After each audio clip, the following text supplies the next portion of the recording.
សួស្តីបងប្អូនថ្ងៃនេះខ្ញុំថ្ងៃអាទិត្យសម្រាប់ខ្ញុំលាបលេចូលបាហើយនឹងប្រេងអុយហើយនឹងលេសារ៉ូម3មុខនេះលាយគ្នាតែខ្ញុំលាយរួចហើយបងប្អូនចូលក្នុងកំប៉ុងនេះនៅសល់តែកន្លះកំប៉ុងទៀតទេចិត្តអស់ហើយបងប្អូនខ្ញុំចាប់ផ្ដើមកំប៉ុងទី4អានេះកំប៉ុងទី3ហើយបងប្អូនឥឡូវខ្ញុំពងលាបហើយបងប្អូនចង់ដឹងថាយើងលាបបំបុកឆាប់សដើម្បីយើងចូលរួមផ្ញើ feedback ចូលក្រុមការងារបងស្រីទ្រាណាបងប្អូនព្រោះ page NNP Comfort គាត់បានទទួលហើយនឹងឆ្លើយតបមកខ្ញុំឲ្យខ្ញុំនឹងញ៉ា feedback ចូលក្រុមហើយចូលក្នុង page NNP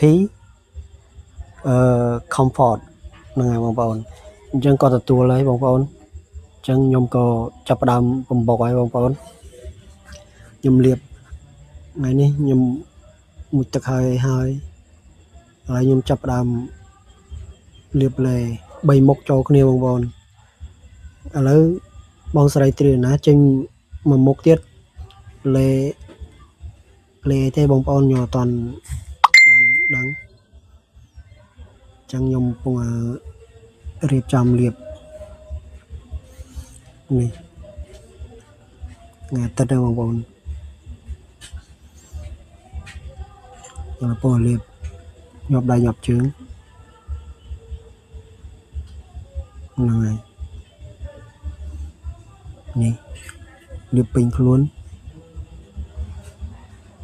លាបទាំងជើងទាំងដៃលាបបំបុកទាំងអស់បងប្អូន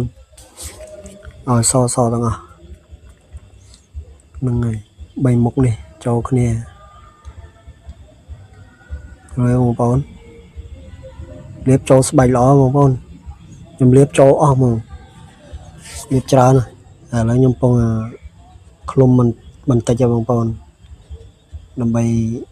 ខ្លួនខ្ញុំឆាប់បានស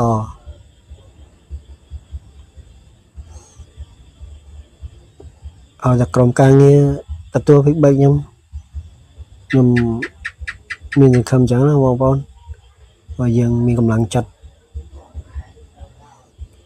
លាបចូលបាហើយនឹងប្រេងអុយនិងលេសារ៉ូម3មុខនេះលាយចូលគ្នាឥឡូវខ្ញុំពងឃ្លុំចាប់ផ្ដើមនេះ3មុខ